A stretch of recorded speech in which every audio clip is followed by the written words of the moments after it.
హైదరాబాద్ హయత్ నగర్ లో రోడ్డు ప్రమాదం జరిగింది. ఆర్టీసీ కాలనీ దగ్గర రోడ్డు దాటుతోన్న తండ్రి కూతుళ్లను కారు ఢీకొట్టింది. ఈ ఘటనలో కూతురు ఐశ్వర్యతో పాటు తండ్రికి తీవ్ర గాయాలు కావడంతో హుటాహుటిన వారిని స్థానిక ఆసుపత్రికి తరలించారు. అయితే అప్పటికే ఐశ్వర్య మృతి చెందినట్లు వైద్యులు తెలిపారు. ఐశ్వర్య ఎంబీబీఎస్ ఫైనల్ ఇయర్ చదువుతోంది. ఉస్మానియా ఆసుపత్రి మార్చురీకి ఐశ్వర్య మృతదేహాన్ని తరలించారు.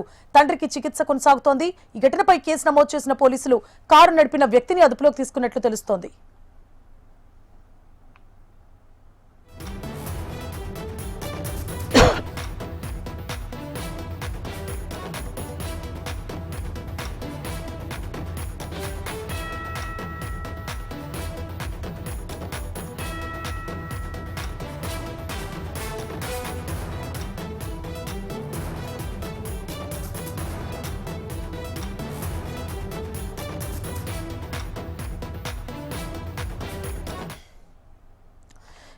హైదరాబాద్ హయత్ నగర్ లో రోడ్డు ప్రమాదం జరిగింది. ఆర్టీసీ కాలనీ దగ్గర రోడ్డు దాటుతోన్న తండ్రి కూతుళ్లను కారు ఢీకొట్టింది.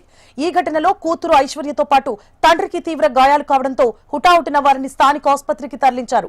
అయితే అప్పటికే ఐశ్వర్య మృతి చెందినట్లు వైద్యులు తెలిపారు. ఐశ్వర్య ఎంబీబీఎస్ ఫైనల్ ఇయర్ చదువుతోంది. ఉస్మానియా ఆసుపత్రి మార్చురీకి ఐశ్వర్య మృతదేహాన్ని తరలించారు. తండ్రికి చికిత్స కొనసాగుతోంది. ఈ ఘటనపై కేసు నమోదు చేసిన పోలీసులు కారు నడిపిన వ్యక్తిని అదుపులోకి తీసుకున్నట్లు తెలుస్తోంది. మరిన్ని డీటెయిల్స్ ని హైదరాబాద్ బ్యూరో చీఫ్ రమణ అందిస్తారు. రమణ, ఇంకా డాక్టర్ కావాలనేది అమ్మాయి లక్ష్యం.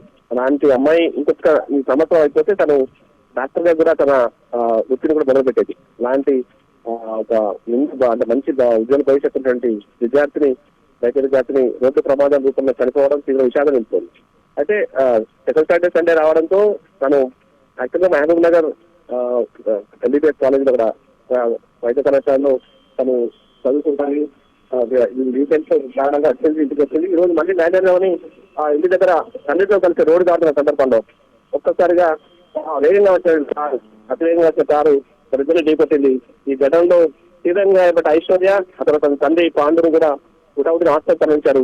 అయితే ఐశ్వర్య అప్పటికే మరణించినట్టుగా వైద్యులు ధృవీకరించారు. ఈ వార్త తెలుసుకునే అటు కుటుంబ సభ్యులు బంధువులు ఆ తర్వాత మిగతా మిత్రులంతా కూడా కన్నీరు ముందు వచ్చిన పరిస్థితి కనిపిస్తుంది. చాలా వేగంతో నిర్లక్ష్యంగా డ్రైవర్ కారు నడపడం మూలంగా ప్రమాదం జరిగినట్టుగా ప్రాథమికంగా గుర్తించారు. ఆ కారు ఢీకొట్టిన తర్వాత అతను పారిపోయాడు. కానీ పోలీసులు వెంటనే అతను గుర్తించి ప్రస్తుతం ఆ కారులో డ్రైవర్ కారును సీజ్ చేశారు. ఆ డెడ్ బాడీ అయితే ఉస్మానియా మార్చురీకి తరలించారు. మరి కాస్త పట్ల పోస్ట్ మార్టం చేస్తున్నారు. Right, thank you for the updates Ramana.